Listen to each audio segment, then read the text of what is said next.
I went to a club last night. Can we talk about this for a second? Hi, Sim. Hi. You're here as well. Why were you at a club last night? I was at a club last night because Allison Janney is getting a star on Hollywood Boulevard tomorrow. Amazing. And so there was a party for her. So I went to a club for the first time in like 10 years. And I tell you what, do you know that song? Dun dun dun dun dun dun. You know that I was in the club. I was 50 Cent, I think. Okay, that sounds like, because that also sounds like so many songs. You realize that most songs have like, there's like 5 beats that every pop song uses. Dun, dun, dun. No, I don't know. But it was 50 Cent? Is that what you said? Yeah, but it was like, I'm in the club, it's coming to get good. In the Club by 50 Cent, which is a popular song back in 2003. Oh my God. You've never seen Wait, why were they your playing? friend Anna Faris dance harder. You were dancing to 50 Cent? I was dancing so hard to that 50 Cent in the club song because I was like, I am in the club. And I haven't been in a club for so long. so were people nice to you? You were saying you Yeah, yep. People were very nice, but I really needed their approval. right? Everyone was very young. Yeah. And turns out everyone has sex. Wait, what do you mean by that? They're having sex in the It club? was so, well, I don't, you know, I'm not much of an observer.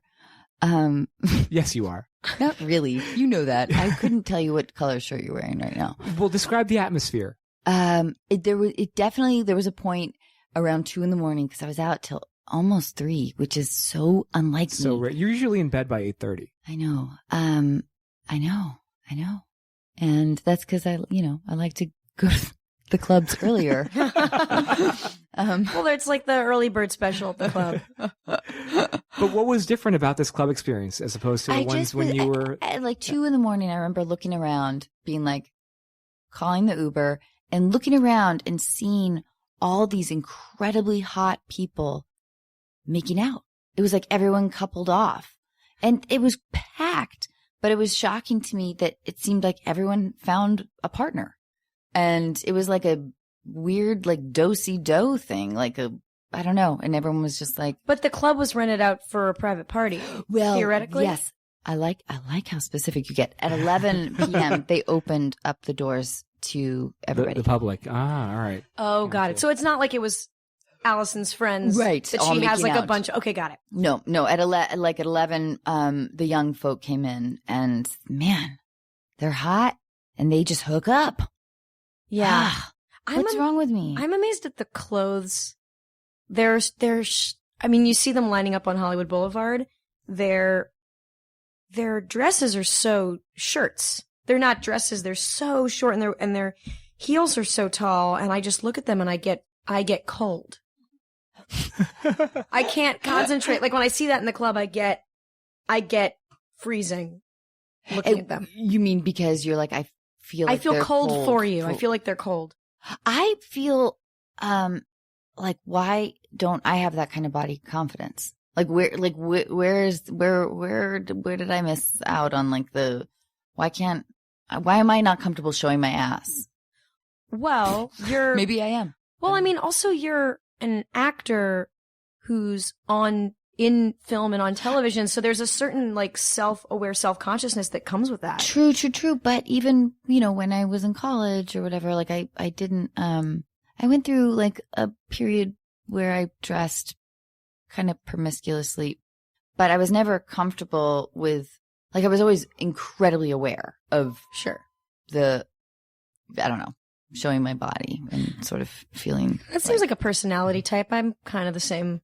Is it a generational thing? Maybe. You're young. But here's the thing. I've always felt like an older young person. Rachel Bloom, everybody, is an old soul.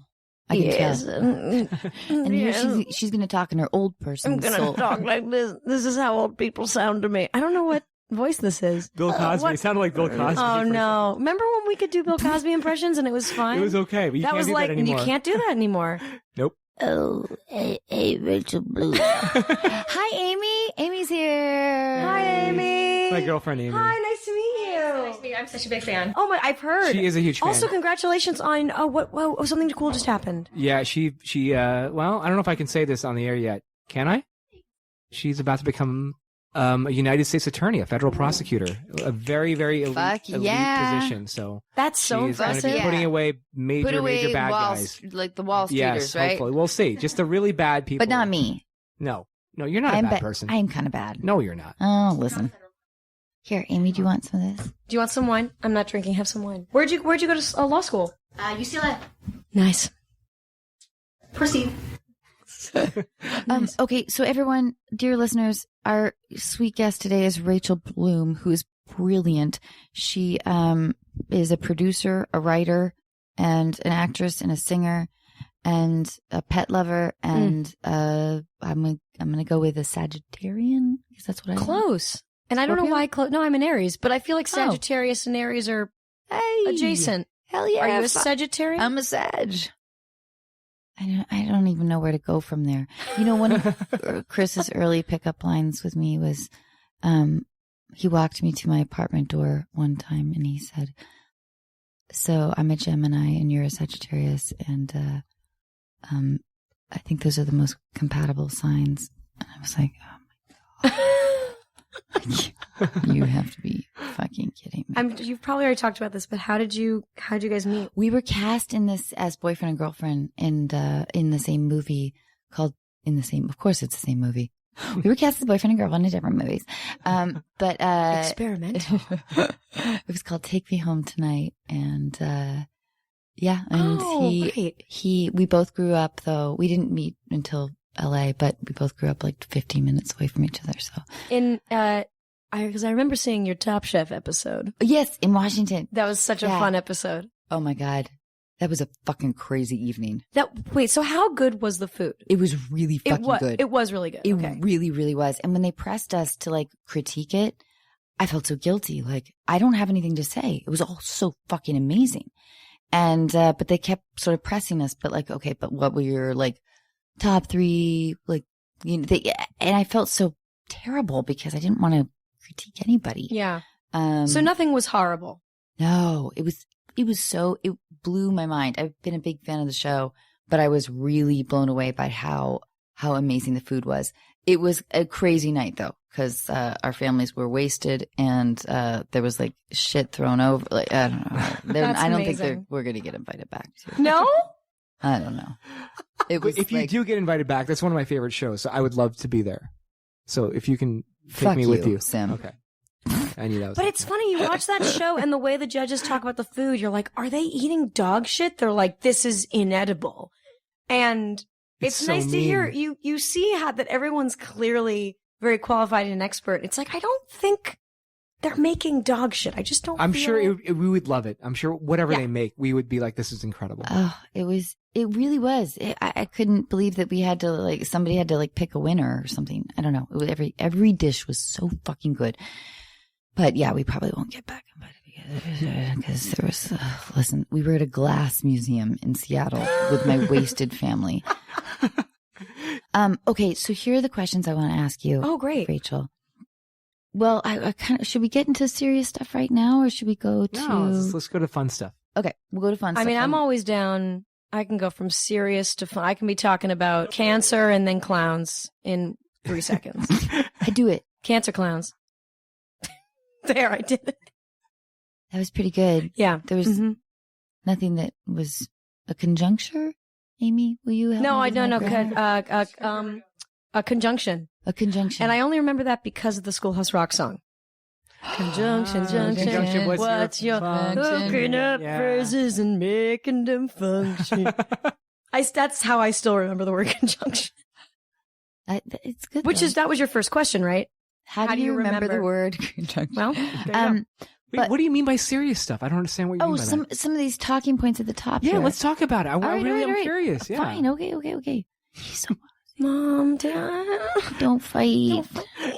Honey, we're getting a divorce. You're going to get used to it. Sometimes, yeah. This is how we communicate sometimes. Okay, so here is I've got a bunch of questions for you, Rachel. Yeah. So you are the co-creator, writer, producer. I went to the club last night. Star of My Crazy Ex-Girlfriend. Yeah. Because you're involved in the production level, here's maybe it's a slightly offbeat question, but it's of huge importance to me. How did you pick your character name of Rebecca Punch? No one's really asked. Well, my A+ for me. Yeah. Well, it was just so adjacent to who I was because the show, my co-creator, who's this woman, Aline Brosh McKenna, who's a really amazing screenwriter. She wrote Devil Wears Prada. She wrote The Devil Wears Prada. We Bought a Zoo. She's written so many things. And she found, I've been doing these internet music videos for years, and she found them, and that's how we got together. And so the character was very much based, kind of a mix of me and her, but obviously personality-wise me. And so we just kind of wanted to, naturally my alter ego is like Rebecca, because people often think my name is Rebecca. And Why? then, That's odd. because Rachel and Rebecca are very similar names. Well, maybe. And we were just like, yeah, Rebecca seems right. And then we wanted to keep my initials just because it felt fun. And I think Aline was like, Bunch. It sounds like a Roald Dahl character. It sounds almost magical. I'm so sorry. I thought it was Punch, but it's Bunch. Rebecca Punch. I like that too. I'm so sorry. I like that too. It does sound like a Roald Dahl character. It does. Yeah. Where it's like Rebecca Bunch was very proud that she had the biggest oranges on the block. Well, and it also I don't know if that, like it sounds like a name of somebody who's really driven, who's like ambitious and who's like, I'm going to succeed in this fucking world. Yeah, it almost sounds like also the beginning of Harry Potter, where it's like Rebecca Bunch spent every day doing the same thing, going to work, going home, going to work, going home, and occasionally she'd stop at her favorite deli to eat some corned beef pies. But one day, a wizard came down. Corned beef pies? I don't know. I was just picturing what would she eat. No, I'm curious about, yeah. Has anyone ever done that? Corned beef pie? Let's do it. Sounds good. Yeah. Sounds delicious. Look at Sim. He doesn't look, no, you're not into corned beef pie. Why wouldn't I be? All right, anyways, go ahead. Do you like a meat pie, Sim? Yes, I do, actually. Okay, but wait. Let's talk about your show and camp. What camp did you go to? Oh, okay, cool. Because also it could have been camp. Oh, as in just the genre. No. Which my show definitely draws. No, it's not. It's not campy at all. Me personally, I never went to an overnight summer camp. Partially because my parents, I think, wouldn't have allowed me to. My parents were pretty overprotective. Oh. They were just scared. And also, I wanted to do theater. And so I did a lot of like community theater day camp stuff. Yeah. Doing a play. But my husband went to overnight summer camp every year for, 8 years. And that's where he met most of his best friends. Yeah, camp is a whole fucking thing. Did you go to camp? I went to camp. But I hated it. But then I became a camp counselor, and that was the best job I've ever had, and I wasn't paid. But having like 12, 13 girls that are around 8, 9 years old adore you, like without having to do anything, you feel pretty fucking rad. And were you like 16, 17? Yeah. And I was like, nobody's liked me like this before. Come on, you little bitches, go to bed. And then I was like, fine, here's a Rolo. I was also a camp counselor. I'd never been to summer camp. Well, I'd never been to summer camp, and I need to make money. And so I was in college, a camp counselor at Idlewild Arts Camp, which is in California. It's like the Interlochen of California. And I was a counselor there, and it was the best, right? It was awesome because I was a musical theater major, so I could go to they had these practice rooms in the woods because it was an arts camp. And so I could play piano in the woods and stuff. But then the other counselors were so cliquey? No, weird. I mean, they were lovely people, but some of them, it was a real cast of characters. It was like a guy from Oklahoma who did graffiti art, but then was also like an intense born again Christian and would always lecture me about the rapture and like why I was going to hell. But then he would quote Family Guy a ton, and so I'd laugh at that, and so we were friends. There were a lot of religious people. There was this one girl, had a ton of piercings, was bi, but was becoming a preacher. And I remember we were watching Lion, the Witch, and the Wardrobe, and when Aslan the lion died, she started crying. It was a whole group. Oh, and then there was this guy who, I don't know how much time we have, but this was pretty great. So I get to the camp to be a counselor, and I realized there's this guy named Matt who's deaf. He's a deaf counselor. I'm like, awesome. He's deaf. Great. Cool. Progressive. Wonderful. But I also knew he was a music major. He played the bassoon and was a music major. And I was like, okay, I guess it's like The bassoon? a Beethoven savant type thing, that he's just really good. And so I knew that. And then a couple weeks into camp, everyone goes, hey, Rachel, Matt has something he wants to tell us. And we get into a room and he goes, yeah, guys, I'm not deaf. Oh my God. And he's like, I'm doing my thesis on how society treats the deaf. Wow. And so I'm going to be way. now writing about how you all treat me now that you know I'm not deaf, as opposed to when I was deaf. You're kidding me. And he says, and I'm going to be doing it with the kids. It's a social experiment. They've given me the okay. And so for the rest of the summer, he pretended to be deaf That is so fucked up. with Yeah. the kids. But towards the end of summer, he got lazy with it. Because he was doing sound, he was speaking like he was deaf. He'd be like, but like he'd be making sounds like he was a deaf person, approximating, like speaking, but you couldn't hear. But someone one time heard one of the kids be like, hey guys, I think I heard Matt talking like he wasn't deaf. Like he just kind of started, he almost put on a deaf dialect. That he started to get lazier This and is getting lazier. worse and worse. This Yeah. might be the And worst lazier about- person in the world. No, Do he you was want to very- fuck this guy? No, he was very he was very sweet. Also, he was very gay. And then I have this weird memory of we all went to LA because we were counselors at Idlewild, and we spent a day and we went to LA and we went to Hollywood Boulevard because when you're not I'm from the suburbs, but I'm not from LA proper. When you're a tourist, you don't quite understand that no one actually hangs out on Hollywood Boulevard, but we're walking up and down Hollywood Boulevard. I like it that you're like, We're like, Shaking your shoulders, I'm really snapping shaking your my fingers. shoulders. We're walking up and down Hollywood Boulevard, and we went to a store where he bought leather chaps. He was really into leather. This was after he'd come out as not deaf. and wait, I'm still hung up on the Sure. bassoon. I mean, he was full on like a bassoon major. It was all very confusing. And then I watched him get his, was it septum? The thing in between your nostrils? I remember him and some other people, the same place he bought the leather chaps. He went to a piercing shop, and I watched him get his septum pierced. And just like, he was a pretty tough dude.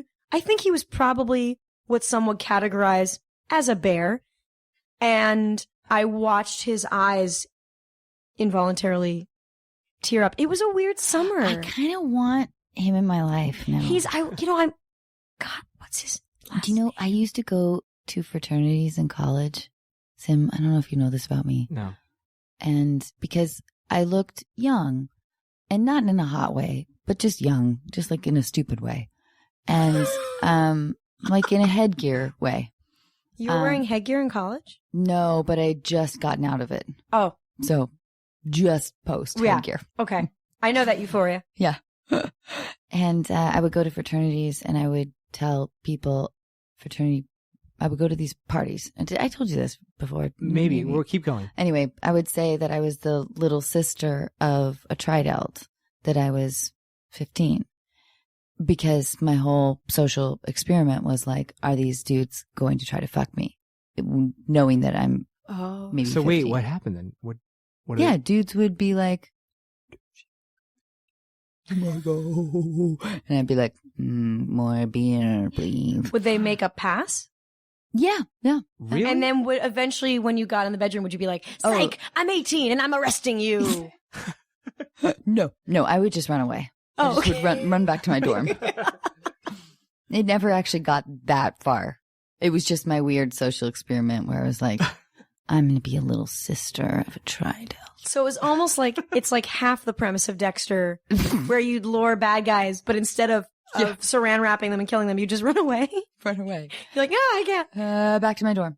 Either Haggett or McMahon. Where did you go to school? University of Washington. Oh. And we have it's a big school, and there was a lot of, like, a huge Greek system there. And I lived in the dorms, but I had a lot of anger. It was a very angry time of my life. I still have a bit of anger, not quite as much, but yeah, anyway, angry time of my life. And I decided to lash out because of an ex-boyfriend at the Greek system.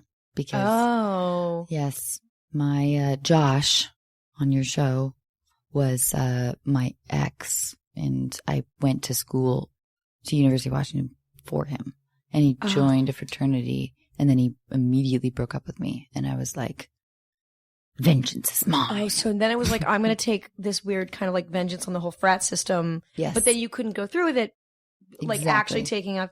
That's so interesting. Is it? Yeah, no, that's Or- really interesting. No, it's really lame. No, that's because think it's it's like you wanted to unbelievably place your aggression lame. somewhere, but you're not inherently an aggressive person, and so you'd almost get aggressive, Yeah. but then just like run away. Like, I'm going to trick them. And they're, you know what? It was like this idea of like, people are going to prove to me that my low expectations of them are correct, Mm-hmm. which is a terrible way to go through life. And Well, you went to a college for a dude, and he dumped you. Of course you were upset. yeah, but I shouldn't. I mean, if someone were to approach me with a low expectation, I would totally fulfill their worst expectations of me. Probably What? like I'm doing right now. What are you I don't talking know. about? That makes no sense. You're very No. nice. Thank you. What would the lowest? What do you think people? Well, What would their lowest definitely. expectation be? Well, I get away a lot with having blonde hair. People assume, and I know this because I've had very dark hair. I've dyed my Mhm. hair really dark, and in the past for roles or whatever, and people have treated me completely different. Well, give me an example of that. Well, so when I was doing Scary Movie 1 and 2, Mm-hmm. By the way, yeah. I have to say, Scary Movie was the first, I want to say, R-rated movie I ever saw in theaters. oh God, I'm my, so sorry. No, my parents took me. I Oh, was, God. I was, what? I was in middle school. What? Oh my God! I fell out of my seat laughing. Wait, your parents didn't let you go to overnight summer camp? Yeah, but took you to yes, the I first don't, Scary movie? and I don't know what the logic, I think because it was a spoof movie and like, I'd already watched Airplane and Naked Gun and they were like, oh, that's like these movies, except obviously a lot dirtier, but like, Were they appalled? no, like, You didn't feel uncomfortable sitting next to I wasn't next to them. I was sitting in the front row separately from them. I remember the moment, I remember so many parts of that movie. You do? When I remember, Oh God. you're fantastic in that movie. I remember when there's like a glory hole situation and a guy gets, I want to say speared through the head with a dick. Yeah. I have never, to this day, I laughed so hard, I fell out of the movie theater seat. I laughed so hard, like, it was such an important experience. Oh, I seeing love a Scary Movie in theaters. I But love the you. audience was Thank roaring, you. but like, it's the hardest I've ever laughed. And also it was really cool to see, like, the fact that you were the lead, to see like a girl being like brassy and telling dirty jokes. Cause I feel like when you're a girl who wants to be kind of the class clown, people are like, just shh, calm down. There's a little of that. I love it that you say that. I was so not in on the joke. Really? At the time. Yeah. I was like, okay, so I'm getting sprayed to the ceiling with sperm. But is that like kind of is that a funny moment or is that sort of like a scary? That moment was that moment, the sex scene in that movie I remember was confusing for me. Well, also because I was just entering puberty. So I was like, what should I be feeling? My first job in Hollywood, I had to wear a fucking crazy cage on my vagina with a huge ass like bush Oh, right. that bats came out of. Like, I guess if that doesn't break you in, Right. where else? Yeah, there's nowhere else to turn. You're just fucked. You were in the middle of a story and I interrupted to tell you about my experience with Scary Movie. No. But no, I can't remember. Just I guess like the boyfriend. I don't know, college stuff. But very much like your show. I think I was asking Sim earlier, and I'm wondering and I want to get into some fun stuff here in a second. But do you think that women feel the pull and sort of, I don't know, I hate to use like pull and tug as like the verbs here, but of young love more than men? Does it resonate more in our lives than it does for men? Well, I think from what I know, because Alina and I have done a fair amount of research on this. I mean, women mature faster than boys. So I think that, like, I remember. Completely agree. I mean, my first crush. Nice job, Sim. My first real. Way to score one for the women. Good job. What a feminist. I was just going to tell him a feminist. He's such a dick. Fuck you. Sorry. I mean, my first crush was when I was like 9. And I remember it being a very emotionally mature crush. So I think that women mature quicker than boys. And women, I don't know, short of that, I've known guys who did some pretty emotional, crazy things on there. I mean, my husband had a very emotional relationship with his high school, college girlfriend in ways that like mirror mine. So I think that just girls, it starts earlier for them, so there's more baggage. Or is it like, and to your point though, is it more of like, do we feel the intensity of rejection, like at an early age more than men do? So, you know, like we're sort of the early on bracing of rejection helps us be good fighters. But do you know what I'm saying? Like, yeah, getting rejected from the guys that I liked has definitely informed me as a person. And I don't know if that's the same. I don't know. Is it the same for you, Sim? Yes, absolutely. Really? Of course. Every time I get rejected, I mean, here's the thing. I mean, it's different in the sense that I've always been fighting. Like I've always said, okay, if this person doesn't like me, well, I'll just go on to the next person. Of course, it completely hurts, but I guess for me, it was always more of like a competition thing.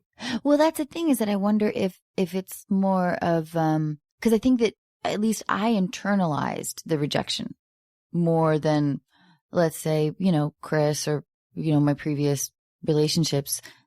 When they would talk about their past experiences, it wasn't as much of an I wouldn't internalize it. I would absolutely just try to brush it off and move on to the next. You wouldn't. Well, so that's the thing is men, I think the women are, for all of the problems being woman, whatever, we are raised like it's okay for us to feel our feelings, as opposed to young boys in this country are raised, you know, to be a man about it, like move on, brush it off. And I think that that's partially why men repress things more, just want to move on. It still hurts, but you kind of like bury it in ways that women or make excuses for it. Okay for us to feel. It's the woman's fault. Like she was flawed, she was stupid, and that's what we do. We would make excuses for it. I romanticize the people that have rejected me. Right, he was so hot, I wasn't hot enough. You know? Well, that's also a status thing where it's like it's like, oh well, there must be something wrong with me because he dumped me. There's an internalizing of it more that seems to happen with women. But I think that guys, there's just so much pressure on men not to be emotional that I think that stuff gets buried in ways that women don't have to bury it. But if a guy got emotional, isn't that a major turnoff? It depends on how emotional, I guess. It just depends on the situation. Let's say you're going through a breakup or about to go through a breakup. You're having a breakup conversation. And you're still unclear if you should break up, but he gets completely emotional where he gets to the point where he's needy and he needs and he wants you. And he says something crazy like, I can't live without you. Is that a turnoff, or is that something that's something that's you need to consider and think that? You know what I told one of my exes? I said, Mommy's gone. What? Because he said that same thing. Really? Yes. For the record, I've never said that to anyone. No, of course you would. Did he call you mommy? No. But he said, like, I'm gonna die without. But it was a more manipulative tactic than what you're describing. He wasn't being heartfelt. He was being completely manipulative. He was like, okay, well that's different. That's completely different. And after that, I was like, I just want a man who can make a dentist appointment. I love that. Mommy's gone. Mommy's gone. Mommy's gone. Cruel bitch when I want to be. But sorry, that was a sidetrack because I think that you're describing a different person than. I mean, I don't know. It depends on the person. Also, for so many years, my natural type was emotionally withdrawn men, and that's a like whole thing of why I went for that. And so they wouldn't. Hot, but angry. Hot. I loved a hot and angry. I went for like really, really, really lanky, skinny, borderline malnourished looking people. Oh, and I love a man who could fit into my jeans. I just went for like really skinny, like really, really, really skinny. I want my hips to be way wider than his. Yes, totally. And now, when and my we're husband spooning, is not. Sorry. No, it's funny. And my husband is not. My husband's very broad-shouldered. I feel very Isn't that protected. great? It's awesome. My husband's actually built, like, has the same kind of framing as your husband. Just, like, kind of broad. just like broad shoulders. Yeah. Like, when he, like, if my husband lifts weights, he can get muscle very easily. Yeah. We always say, like, in the shtetl, his family must have been, like, bricklayers. Yeah. Because he's built to, like, lift cinder blocks. Yeah. And Sim, you're tall and strong, which is unusual. No, I'm serious. You are. And it's sort of a bit of an anomaly in this town a little bit. Mm-hmm. How tall are you, man? I'm not that. I'm like 6'1", barely. That's tall. Okay. He's tall. Very impressive. All right. He's tall. Thanks. Do you ever Not say very to strong. do you ever look in the mirror and go, yeah, I'm tall? He does. I don't. I'm His not that girlfriend tall. says he I'm not does. that- I wish I would rather say I'm strong, but I'm. I started Rise Nation classes, by the way, so I'm excited about What's that. that? It's like that new workout in West Hollywood. Why am I giving them a plug? I need to work out. Ugh, I don't have let's time. Not. Nobody has time. Do you Let's work- not do you work no, out? Fuck no. You don't? No. You're so skinny, though. You know what? The multicam world. Yeah. It's a workout every day. The hours are short, but it is truly a workout. We are racing around all day long rehearsing, which is so thrilling. But I've never lost weight on a job before, Oh, wow. and this is the first job where it's like, yeah, whatever. Nobody wants to. Well, and as I told you, I saw a taping of Mom Yeah, like a year and a half, 2 years Sweet of ago. you. No, I wanted to go because it's my. I'm very behind on TV, but it still is the only multicam I watch. Really? Yeah. I love it. I'm Thank you. a season behind, but I love it because I'm behind on everything. I get scared watching myself. Anyway. Yeah. Yeah. Do you ever sit in on the editing room? No. No? No. No? Not interested? No? But but I want to know about multicam. Like, or does that world intrigue you? Yeah, because it's theater. Yeah. And so that's what was cool about it is, I mean, you and Allison too, and I've since met Allison. I met her at a Hollywood Reporter Roundtable, and I was so tickled by how just cool she was. Oh, isn't she the best? I mean, both you and she are just super down to earth, awesome. I could see in Silver Lake just chilling out people. Can we do like a sort of a remake of what was that old Golden Girls? Sure. When we're like, can that be our like retirement plan? Oh, that's a great idea. Thanks. Well, so a remake of Golden Girls starring the three of you in like what, 40 years? 40. yeah, it's our backup plan. That's Yeah. right. Okay, got it. Let's I'll do do it. that. But I'll do my that in a twist heartbeat. is we're going to be on a yacht Oh, in the Florida Keys. I love I mean, that. it still has to be, Miami, Florida. Sure. A yacht. Oh, and we've got this great guy, Sim. He's our butler. So I think so. So I just, in the original pilot of Golden Girls, there was a really sassy gay cook that Oh they my God. phased out so Estelle Getty could have all his lines. And you actually mid-pilot, there's an act break. Okay, I want to say, I'm gonna butcher this, but there's an act break where everyone's gasping, including the gay cook.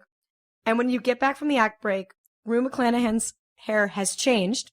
It's clearly a reshoot that they didn't care about. And the gay cook has disappeared. It's literally like, end of the act, no more gay cook. And he's never seen again. And no. and the poor guy, like, this was his massive break. And they were like, we'll just give his barbs to Estelle It Getty. was so funny and sad at the same So time. you could be the sassy, yeah. cook, but we wouldn't cut you. Well, Sim, you'd do have your to prove Indian accent. yourself. What? No. Sim, No. come on. Oh, no. Do your Indian accent. Ask us if the old lady. I'm not supporting. Wait, Sim, say. Rachel's not comfortable No, with this. no. She's Sim, please say, hey, you old hags, who wants Vindaloo? Hey, you old hags, who wants Vindaloo? I do. Oh.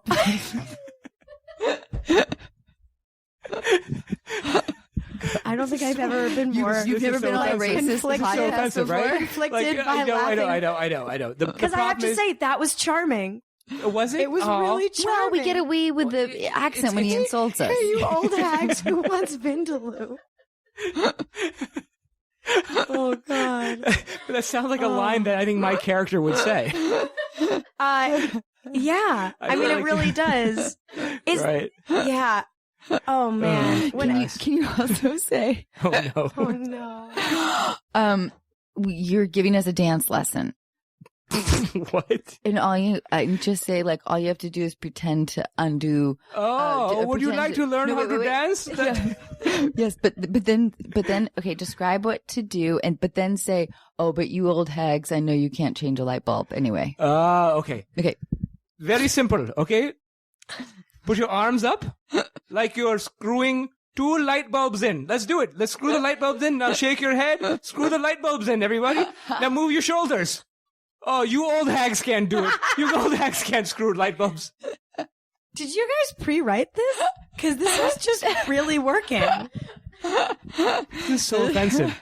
This is so fucking I would offensive. just like to say that I think your culture is very rich. Rachel Bloom And defends Indian Americans. I would just like to say, Well, Anna Faris fucking insults them. no. A nation of 300 billion people, It's so and Anna doesn't let yes. Rachel talk. What? Yes, you are. Yes, go What ahead. generation are you? My parents are both Indian. I was born and raised in New York. Got Yeah. Yes. That's where Anyways. my psychiatrist is. My psychiatrist is a New York raised Indian. Oh, really? You Ah. couldn't have said a more LA thing. I know. He's really cool. And he surfs every day. And Wait, he's will you great. say that again, but kind of like with like vocal fry? Okay. My psychiatrist is an Indian from New York, and his parents are from India, and he surfs every day. That's so cool. It sounds like he's really spiritual. He's It sounds like he's giving you great guidance. he really does. Did you ever read Eat, Pray, Love? No, but I bring it to every session, and he doesn't like me doing it. Oh my God, nobody fucks like an Indian psychiatrist.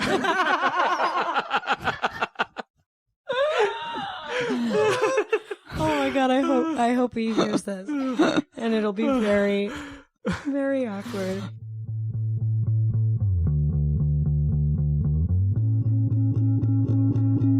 Okay, so now let's go to a little bit of a game. Great. Who is the worst boyfriend?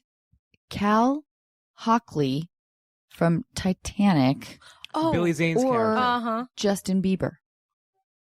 Cal from Titanic, just because like there is a part of me that still likes stodgy, emotionally repressed. Was he British? Well, and guess what? You get to have your titties painted by Yeah. a stowaway. And I get to he's have my like, titties he's mad, but he's cool. Yeah. You know what I mean? Yeah. You get to have your titties painted? What does that even By a mean? stowaway.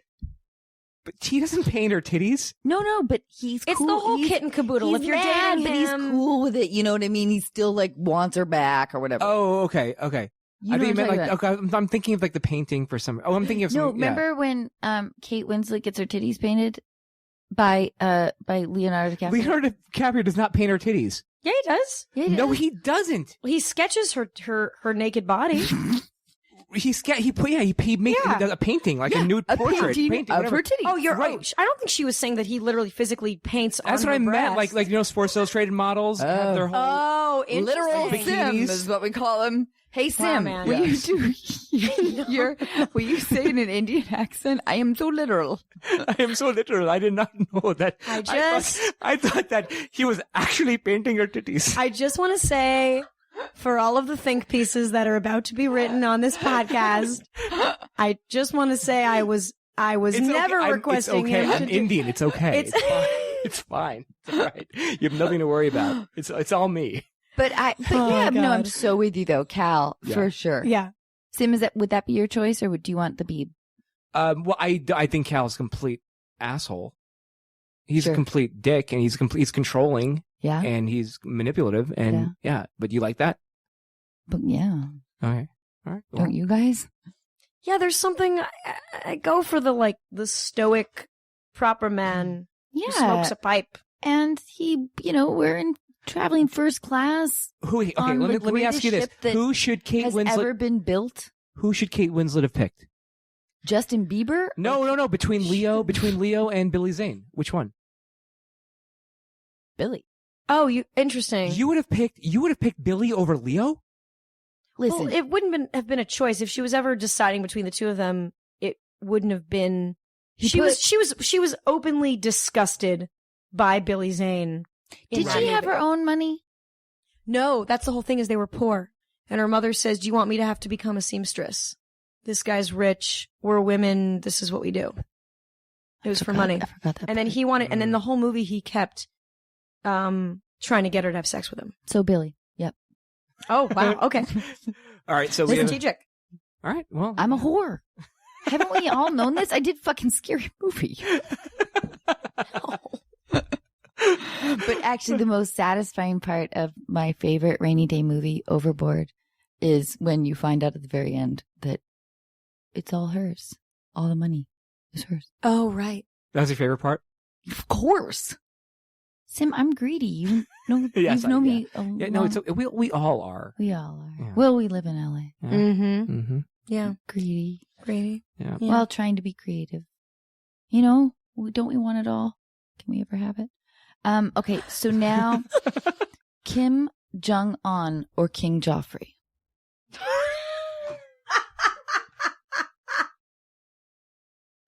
I'm going to say Kim Jong-un just because I want to show my support of Asian people and that Asian men are attractive. Wow. Also, King Joffrey's just too. He's too young. Well, wait. You know Is it has anything to do with your show because because he's Asian on the show? It's given me like a new, because we made the love interest Asian on my show, and just because like that was what we were feeling with the character, and we didn't do it consciously because of the stereotypes of the desexualization of Asian men, but now it's something that I have on my mind a lot. Yeah. I notice it and I see it, and so I'm gonna say Kim Jong Un because you know he's what? very masculine. Here's the thing, though, also, is that I feel like with your sweet, seductress ways, you could maybe whisper into his ear, like, Yeah, I think I could change some things. I mean, King Joffrey is truly sadistic. I think Kim Jong-un, is someone under the pressure of his father. And I think there's some little underbelly to be scratched. okay, Don Draper or Walter White? Oh God. Wow. That's actually a tough one. That's a tough one because Draper's dick is just probably covered in sores. I mean, he's so riddled with diseases. I think I'm going to have to go with Walter White just for my own sexual health. Also, though, there is an argument to be made about Walter White's sort of, even though his moral compass is like kind of crazy, it's not necessarily with women. He's a family man. No, he's devoted to his family. He never cheated on his Nope. wife the whole series. All he's doing is providing for his family. is what he's Spoiler doing. alert, if anyone's behind, waiting for that moment that he fucks someone. No, he doesn't cheat on his wife. I'm watching this to see Walt get his dick wet. But wait a minute, though. Don Draper's Apartment, season 5 on. It's a great apartment.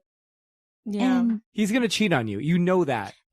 Yeah. maybe that's a positive. I don't know. They're both. She's got 4 husbands. Yeah, I have 4 husbands, and They've all survived the Holocaust. It's rough. It's a rough household. Well, here's the thing. If you're gonna go for looks, if you're gonna go for attractiveness, then obviously it's Don Draper, right? Yeah, Cranston's a handsome man. Yeah, they're both interesting. Very handsome. Okay. They're both very, very handsome. I'm not. Yeah, I mean, I definitely like the fully shaven thing is not my thing. Yeah, it's a toss up. I'd like to just watch them go at it. Rachel Bloom wants to watch Don Draper and Walter White have sex. Oh my God, 2 anti-heroes like having their first homosexual experiences with the other. How amazing would that scene be? Because they would fight over like who gets. I feel like they'd be very silent but angry. Yeah, well, yeah, silent but angry, but also like they're. Well, I guess Draper's I want to say they were both of equal physical strength because it was the 60s, so no one worked out. And Draper's an alcoholic. True. And Walter White's on his feet a lot making meth, but also doesn't work out. Also, he has cancer. And I just think it would be a really, really, really hot. I like where you're going. I feel like I kind of want to see it like a 69 scene.